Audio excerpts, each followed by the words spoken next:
안녕하세요. 독거 변호사 이 변호사입니다. 판결문을 받아도 상대방이 돈을 갚지 않는 경우에는 돈을 받기 위해서는 몇 가지 방법이 있습니다. 판결문은 집행권원이라고 그러는데 판결문뿐만이 아니라 부정결정문, 화해공고결정문, 지급명령문 이런 것들 다 모두 집행권원입니다. 집행권원이란 강제집행을 할 수 있다는 겁니다.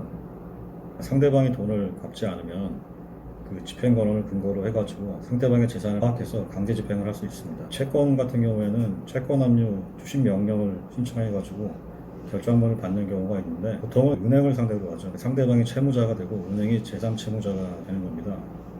그래서 은행으로부터 직접 추심을 하기 위해서 채권 압류 추심 명령 결정문을 받습니다. 그리고 부동산에 대해서는 강제 집행, 쉽게 얘기하면 경매입니다. 경매를 통해 가지고 배당을 받는 거죠. 문제는 이런 강제 집행 절차는 번거롭잖아요. 일단은 상대방의 재산 파악을 먼저 해야 되는데 상대방의 재산 파악을 하는 게 법원을 통해서 하는 방법이 있고 신용정보 회사를 통해서 하는 방법이 있는데 법원을 통해서 하는 방법은 재산 명시 제도, 재산 조회 제도가 있는데 제 경험에 따르면 시간이 많이 걸리고 실효성이 별로 없습니다.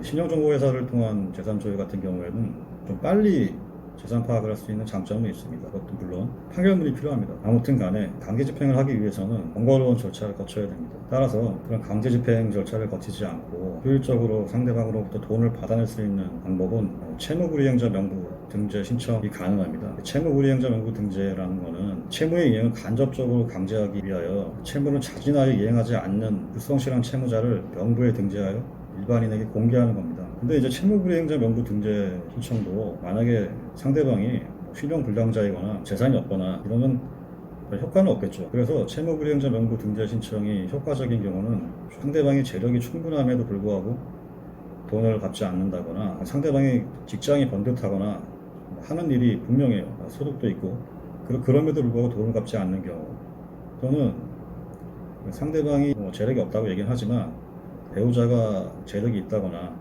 보면은 이제 주부들 같은 경우에는 직장은 없지만 굉장히 고가의 아파트에 사는 경우가 많잖아요.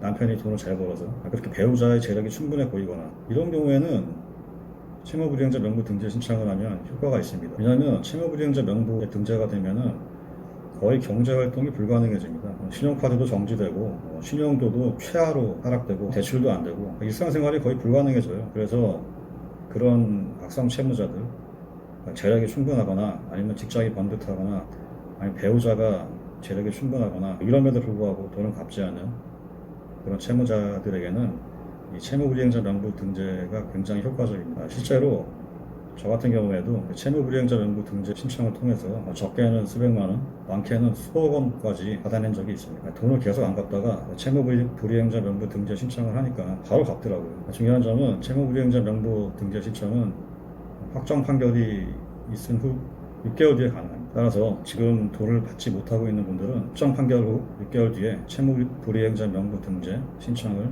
해보시기 바랍니다. 분명히 효과가 있을 겁니다.